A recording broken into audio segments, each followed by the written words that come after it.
yansubiza ebintu bingi bagamba yasubiza eggulu n'ensi ensi agimpadde kati nenze eggulu nze namusinkana ne banjogerako bingi nvudde Miss Uganda omukazi omulungi ng'ono future eri bright afunye omuyaaye anti abayimbi babataminga nga bayaaya I know up to now wekiri. It is the final channels and alongside SPV Graphics and of course Af Cloud app gyofuna noteka ku simu yo okufuna amawulire gonna okuva no ku final channel. Tuzize n'omukyala Zuwena avuddeyo n'agamba abantu bonna abamulabanga atalina magezi mbwe era ye talina kyasobola kwekolera talina ki eyo embeera yamutama kwe kusalawo ne yeekolera.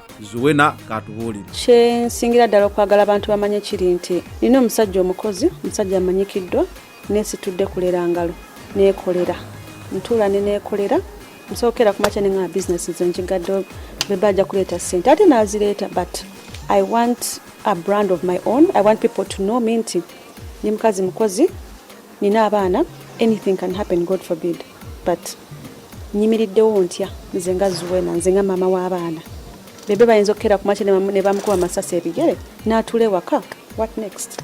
Mukwaya wa yamu ne Zuwena tubuulidde mbu ye yakwanibwa Bebe Cool nga tamanyi nti ye Bebe Cool ng'alaba bulabi musajja alina agaviiri awo mu kavesita akakiragala alabika ke yalina kokka nga akazungiramu buli wamu naye oluvannyuma yamubulira nti ye Bebe Cool n'asalawo n'amwagala. Kati namulabire yalina akavesiti ka ame green nga takajjaamu alayika ke akakera singa okwagala naye nga by then ng'alaba wanoza ke kaakabi nalabire ka vest kajja n'ebiviiri nga biyimiridde n'emmanya nti yo neŋŋamba sister wange yoyogera bedda ntawanya so he came n'atubuuza n'atugamba magala byokunywa ne mugamba tulina bitunywa n'aŋŋamba anyway ndi muyimbi bamuta Bebe Cool neŋŋamba ye ggwe ng'olwadde erinnya ndimanyi nga n'oluyimba ndumanyi nga ndwagala mugamba ye ggwe n'aŋŋamba yeah it's me omanyi ne mugamba nkuwulira nnyo ku radio ne mbadde sikulabangako so when I went home nga mikono gyange banga oyo Bebe Cool mukubire gwe ebintu tebinda kuyitako naye nga nze ndabira ddala omuyaaye nga ne kati ono bamukubira tugenda kunyumya ki nga sikitegeera so in the evening ne mukubira namukubira n'akwata waliwo omukwano gwe yakwata essimu namugamba waliwo omukyala nakubidde agambye Zuwena mukubire bbaga mbu yali mu kinaabiro bw'ati bwe yanyumiza yali mu kinaabiro n'adduka nga yeesibye tawel nagamba leeta kati ng'olwedde njijjeeko nankubira bbaga nangamba Mbale I went in the morning naye ngenda kudda olweggulo can I see you ne mugamba nedda what will do nja kulaba probably tomorrow nangamba kale so the next day we met era to a meeting Nile Hotel. It was the Serena now. It used to be called Nile Hotel. Then I think that they say the rest is history.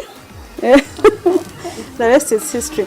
But what really confused me is but twatula ne twogera ne Bebe naye banga omuntu ali different nasooka mubuuza oli wa ddiini ki ngamba ndi musiraamu ganza sinamukulira nti ndi musiraamu komanya abasajja bayaayi bwemugamba ndi musiraamu nga naye akyukirawo agamba nange ndi musiraamu so nasooka mubuuza nangamba goli mukiti mugamba nja asooka kumanya gwe ddiini yo nangamba ndi musiraamu namugamba do you practice Islam nangamba I used to nga ndi muto naye kati si nnyo mbeera up and down biki nemugamba okay that's good because nange ndi musiraamu kati ekyo yakiŋŋamba nensikaka neŋŋamba kati kebiddako kambiwuliriza that first time we twa meeting ayaŋŋambira you know what I know this is first nkijje mukamwa mangu naye I love you nemugamba omanyi nga ndaba omuyaaye ogamba otyo omuntu I love you ogusooka aba muyaaye super. Zuwena era agambye bawe Bebe Cool tali mu byabufuzi just alina ekibiina kyawagira. Zuwena akabanyonyole bulijjo tubagamba Bebe Cool tali mu byabufuzi ali mu politics. Tali mu byabufuzi. He just supports the NRM but he's not into politics. Era he doesn't like politics. He just supports the NRM. Olaba kati ffe twasalawo nti mulimu abantu aba different political clubs. We accepted them. We have others who are our friends twachikiriza nabo ne batukiriza fenga ffe so it really didn't affect us. Maybe it did somehow waliwo yabamukuba obucupa biki emirimu negyesibamu ne abantu ne bakikiriza ne bamukiririzayo nti omanyi ona supporting NRM ne music we go tukola ki twagala and it was just a phase of a few months and it was gone. Abudde era nayogera ku mbeera yaabwe y'abaana baabwe wakati w'abaana ba Bobi Wine ne Bebe Cool n'agamba abaana bo tebalina buzibu ebyabawo eri mu bazadde bisobola okuba birina obuzibu naye abaana tebalina buzibu. The good thing is abaana baffe bamikwano Alpha ne Solomon beekubira amasimu, they are friends, they are really good friends. Bagenda mu party zaabwe ez'abaana, they meet, they sit, they talk. Kubanga Alpha yali ambuuza, Mom, what do you think about me being friends with Solomon because we talk? Namugamba there is no problem. Namugamba ask your dad. N'abuuza taata we. Taata we namugamba there is no problem with that. Muli baana bato ebyaffe ebyaliwo tetugenda tebijja bawulamu abaana.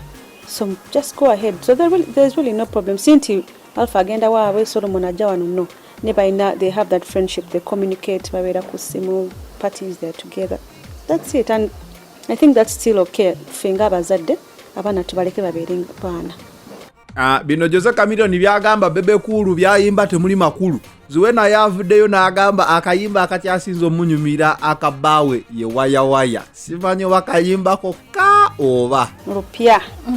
Mbera mwegero dufulumya ne buli akapya we kajja ng'asooka n'akasonsekayo. Buli akajja akasonsekayo makayita wakayima. It's a really beautiful song. I don't know if you've heard of it.